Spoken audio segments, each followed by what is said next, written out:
मुंशी प्रेमचंद की कहानी दो बैलों की कथा। जानवरों में गधा सबसे ज्यादा बुद्धिहीन समझा जाता है। जब हम किसी आदमी को पहले दर्जे का बेवकूफ कहना चाहते हैं तो उसे गधा कहते हैं।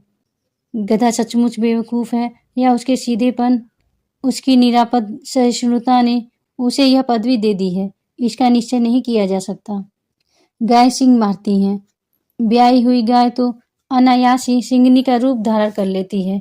कुत्ता भी बहुत गरीब जानवर है, लेकिन कभी कभी उसे भी क्रोध आ ही जाता है, किंतु गधे को कभी क्रोध करते नहीं सुना न देखा। जितना चाहे गरीब को मारो, चाहे जैसी खराब सड़ी हुई घास सामने डाल दो, उसके चेहरे पर कभी असंतोष की छाया भी न दिखाई देगी। वैशाख में चाहे एक आध बार कुलिल कर लेता हो, पर हमने तो उसे कभी खुश होते नहीं देखा। उसके चेहरे पर एक स्थायी विषाद स्थायी रूप से छाया रहता है। सुख दुख, हानि लाभ किसी भी दशा में उसे बदलते नहीं देखा। ऋषि मुनियों के जितने गुण हैं वे सभी उसमें पराकाष्ठा को पहुंच गए हैं, पर आदमी उसे बेवकूफ कहता है। सद्गुणों का इतना अनादर कहीं न देखा। कदाचित सीधापन संसार के लिए उपयुक्त नहीं है। लेकिन गधे का एक छोटा भाई और भी है, और उसे कम ही गधा है, और वह है बैल। जिस अर्थ में हम गधा का प्रयोग करते हैं, कुछ उसी से मिलते जुलते अर्थ में बछिया के ताऊ का भी प्रयोग करते हैं। कुछ लोग बैल को शायद बेवकूफों में सर्वश्रेष्ठ कहेंगे, मगर हमारा विचार ऐसा नहीं है। बैल कभी कभी मारता भी है, कभी कभी अड़ियल बैल भी देखने में आता है, और भी कई रीतियों से अपना असंतोष प्रकट कर देता है। एतएव उसका स्थान गधे से नीचा है। झूरी काकी के दोनों बैलों के नाम थे हीरा और मोती। दोनों पछाई जाति के थे, देखने में सुंदर, काम में चौकस, डील में ऊंचे। बहुत दिनों से साथ रहते रहते दोनों में भाईचारा हो गया था। दोनों आमने सामने या आसपास बैठे हुए एक दूसरे से मुख भाषा में विचार विनिमय करते थे। एक दूसरे के मन की बात कैसे समझ जाते थे हम नहीं कह सकते। अवश्य ही उनमें कोई ऐसी गुप्त शक्ति थी जिसे जीवों में श्रेष्ठता का दावा करने वाला मनुष्य वंचित है। दोनों एक दूसरे को चाट कर और सूंघ कर अपना प्रेम प्रकट करते। कभी कभी दोनों सिंग भी मिला लिया करते थे। विग्रह के नाते से नहीं, केवल विनोद के भाव से, आत्मीयता के भाव से। जैसे दोनों में घनिष्ठता होते ही धौल धप्पा होने लगता है। इसके बिना दोस्ती कुछ फुसफुसी, कुछ हल्की सी रहती है, जिस पर ज्यादा विश्वास नहीं किया जा सकता। जिस वक्त ये दोनों बैल हल या गाड़ी में जोत दिए जाते और गर्दन हिला हिला कर चलते, उस वक्त हर एक की यही चेष्टा होती थी कि ज्यादा से ज्यादा बोझ मेरी ही गर्दन पर रहे। दिन भर के बाद दोपहर या संध्या को दोनों खुलते तो एक दूसरे को चाट चूट कर अपनी थकान मिटा लेते। नाद में खली भूसा पड़ जाने के बाद दोनों साथ उठते, साथ नाद में मुंह डालते और साथ ही बैठते थे। एक मुंह हटा लेता तो दूसरा भी हटा लेता था। संयोग की बात है, झूरी ने एक बार गोई को ससुराल भेज दिया। बैलों को क्या मालूम वे क्यों भेजे जा रहे हैं। समझे मालिक ने हमें बेच दिया। अपना यूं बेचा जाना उन्हें अच्छा लगा या बुरा, कौन जाने, पर झूरी के साले गया को घर तक गोई ले जाने में दांतों पसीना आ गया। पीछे से हाँकता तो दोनों दाएं बाएं भागते, पगहिया पकड़कर आगे से खींचता तो दोनों पीछे को जोर लगाते, मारता तो दोनों सिंग नीचे करके हुकारते। अगर ईश्वर ने उन्हें वाड़ी दी होती तो झूरी से पूछते, तुम हम गरीबों को क्यों निकाल रहे हो? हमने तो तुम्हारी सेवा करने में कोई कसर नहीं उठा रखी। अगर इतनी मेहनत से काम न चलता था तो और काम ले लेते। हमें तो तुम्हारी चाकरी में मर जाना कबूल था। हमने कभी चारे दाने की शिकायत नहीं की। तुमने तो जो कुछ खिलाया वह सिर झुकाकर खा लिया। फिर तुमने हमें इस जालिम के हाथों क्यों बेच दिया? संध्या समय दोनों बैल अपने नए स्थान पर पहुंचे। दिन भर के भूखे थे, लेकिन जब नाद में लगाए गए तो एक ने भी उसमें मुंह न डाला। दिल भारी हो रहा था।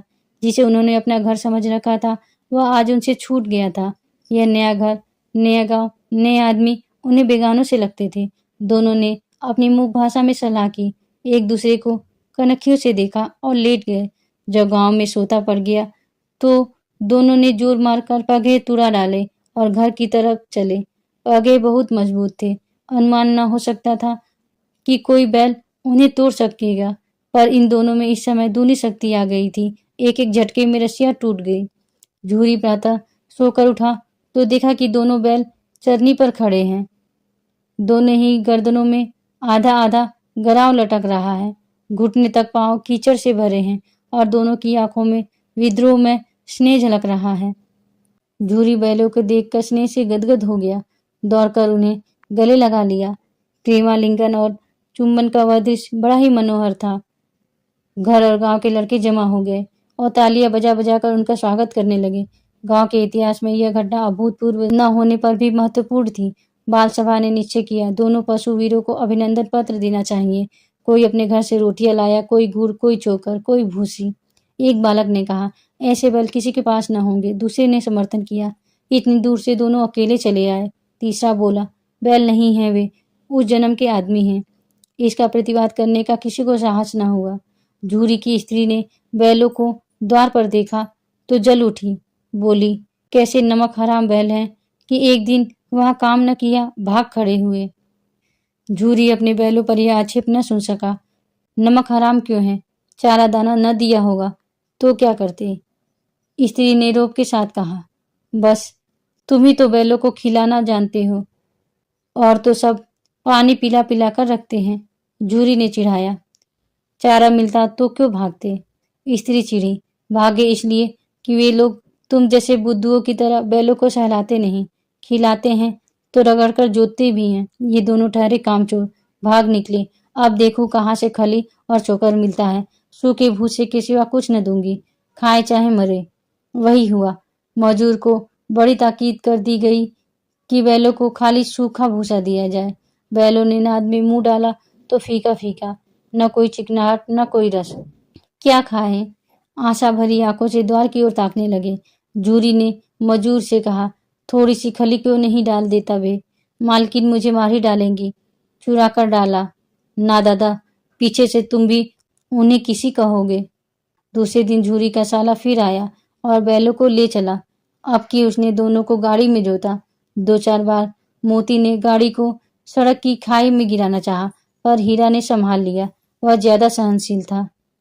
संध्या समय घर पहुंचकर उसने दोनों को मोटी रस्सियों से बांधा और कल की शरारत का मजा चखाया।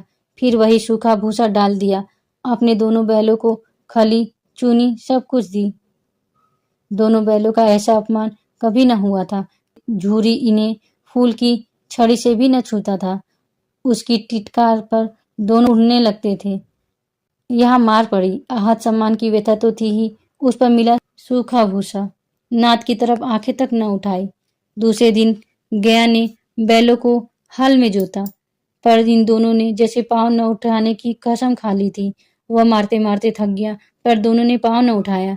एक बार जब उस निर्दयी ने हीरा की नाक पर खूब डंडे जमाए तो मोती का गुस्सा काबू के बाहर हो गया। हल लेकर भागा।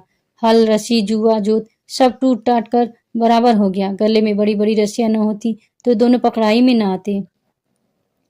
हीरा ने मुंह भाषा में कहा, भागना व्यर्थ है। मोती ने उत्तर दिया, तुम्हारी तो इसने जान ही ले ली थी, अब की बड़ी मार पड़ेगी। पड़ने दो, बैल का जन्म लिया है तो मार से कहाँ तक बचेंगे। गया 2 आदमियों के साथ दौड़ा आ रहा है। दोनों के हाथों में लाठियां हैं। मोती बोला, कहो तो दिखा दूं कुछ मजा, में भी लाठी लेकर आ रहा है। हीरा ने समझाया, नहीं भाई, खड़े हो जाओ।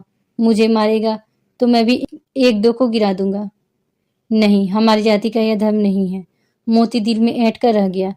गया आ पहुंचा और दोनों को पकड़कर ले चला। कुशल हुई कि उसने इस वक्त मारपीट न की, नहीं तो मोती भी पलट पड़ता। उसके तेवर देखकर गया और उसके सहायक समझ गए कि इस वक्त टाल जाना ही मसलहत है। आज दोनों के सामने फिर वही सूखा भूसा लाया गया। दोनों चुपचाप खड़े रहे। घर के लोग भोजन करने लगे। उस वक्त छोटी सी लड़की 2 रोटियां लिए निकली और दोनों के मुंह में देकर चली गई। उस एक रोटी से इनकी भूख तो क्या शांत होती, पर दोनों के हृदय को मानो भोजन मिल गया। यहाँ भी किसी सज्जन का वास है। लड़की भैरव की थी, उसकी माँ मर चुकी थी। सौतेली माँ मारती रहती थी, इसलिए इन बैलों से उसे एक प्रकार की आत्मीयता हो गई थी। दोनों दिन भर जोते जाते, अंडे खाते, अड़ते। शाम को थान पर बांध दिए जाते और रात को वही बालिका उन्हें 2 रोटियां खिला जाती।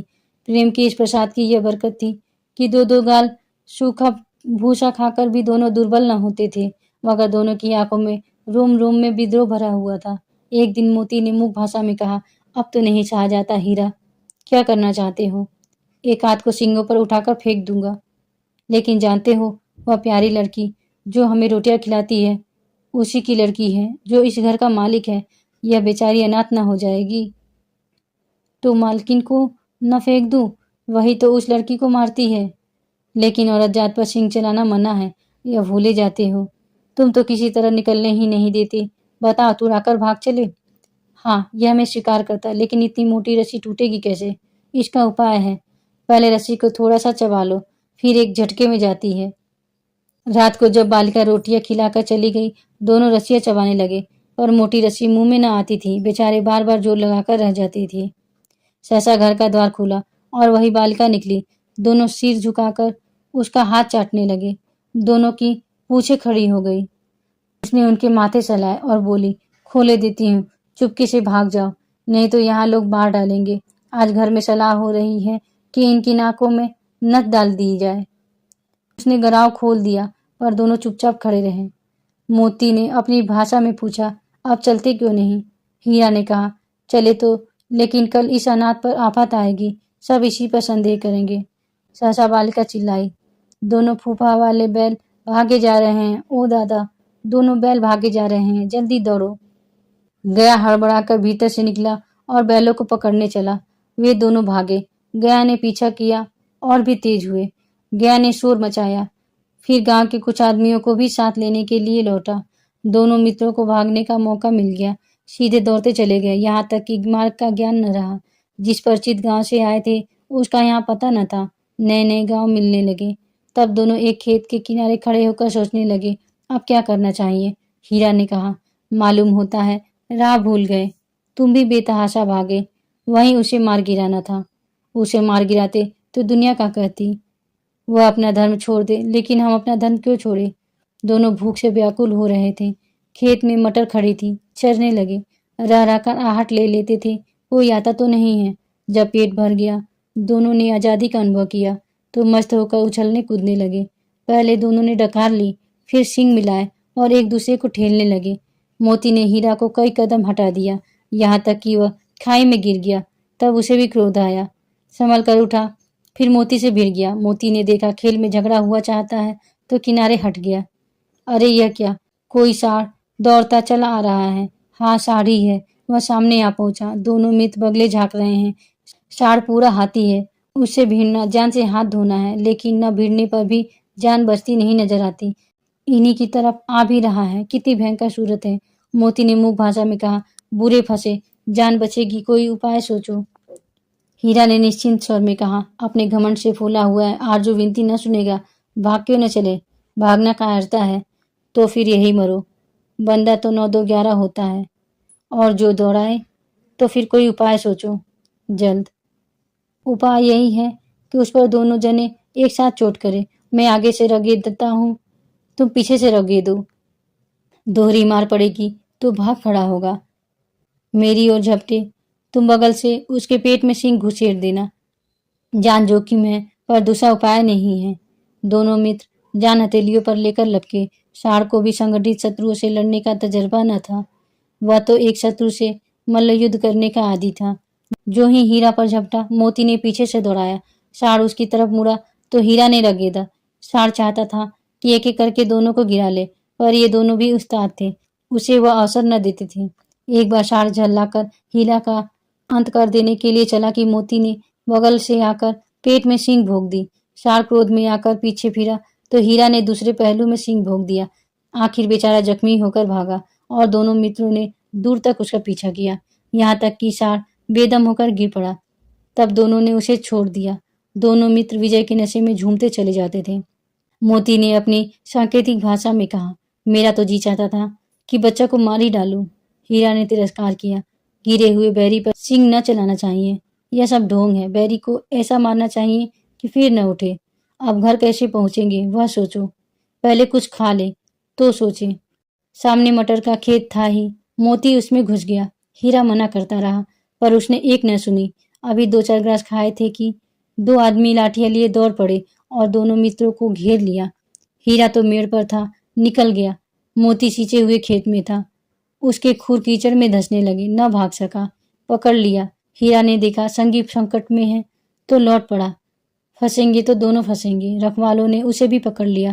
प्रातःकाल दोनों मित्र काजी हाउस में बंद कर दिए गए। दोनों मित्रों को जीवन में पहली बार ऐसा साबिका पड़ा कि सारा दिन बीत गया और खाने को एक दिन का भी न मिला। समझ ही में न आता था यह कैसा स्वामी है। इसे तो गया फिर भी अच्छा था। यहाँ कई भैंसें थी, कई बकरियां, कई घोड़े, कई गधे, पर किसी के सामने चारा न था। सब जमीन पर मुर्दों की तरह पड़े थे। कई तो इतने कमजोर हो गए थे कि खड़े भी नहीं हो सकते थे। सारा दिन दोनों मित्र फाटक की ओर टकटकी लगाए ताकते रहे, पर कोई चारा लेकर आता न दिखाई दिया।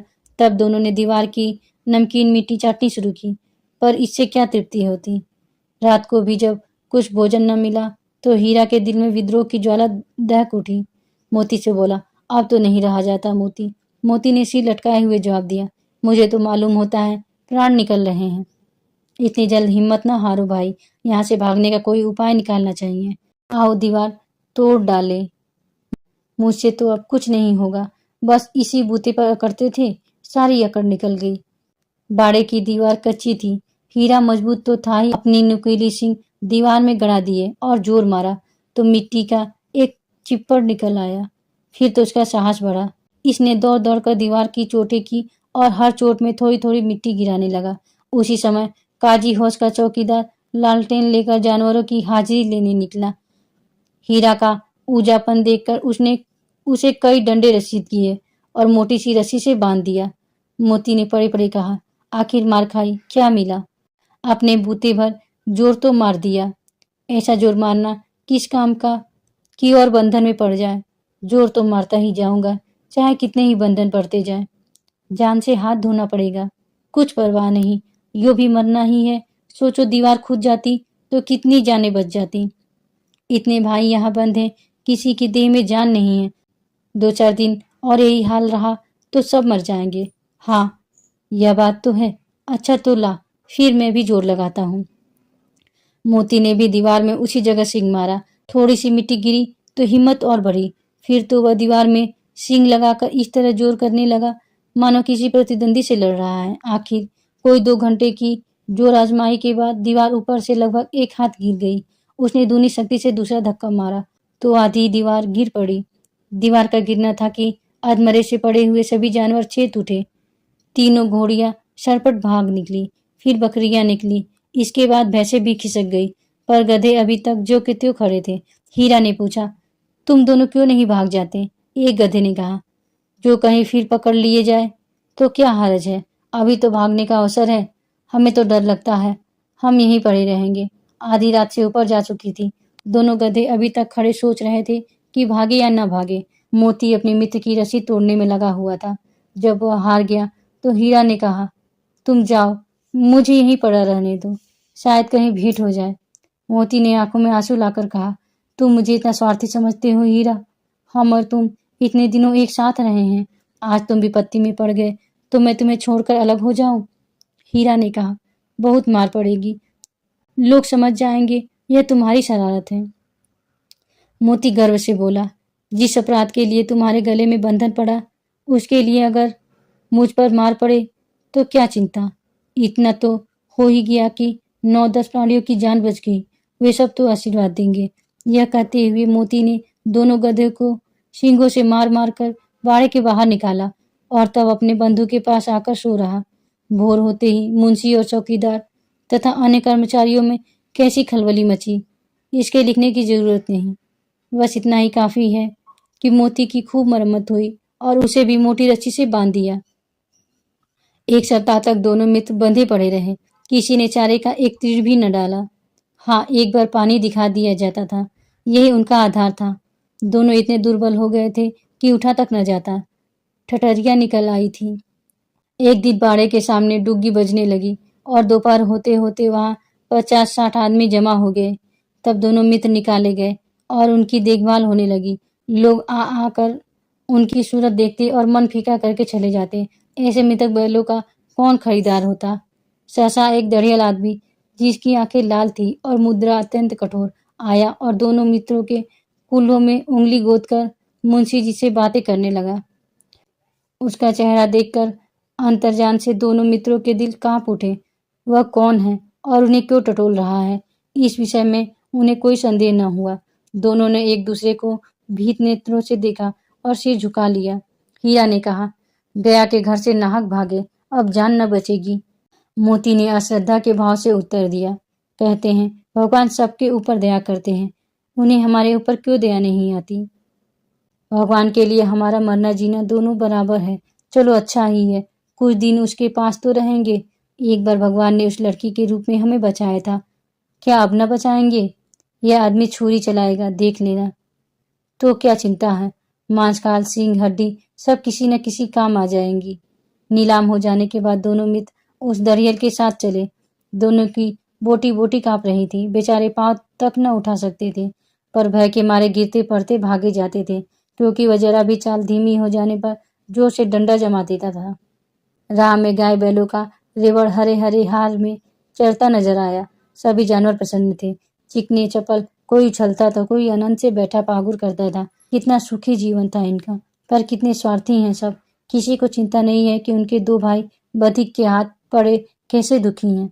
सहसा दोनों को ऐसा मालूम हुआ कि यह परिचित रहा है। हाँ, इसी रास्ते से गया उन्हें ले गया था। वही खेत, वही बाग, वही गांव मिलने लगे।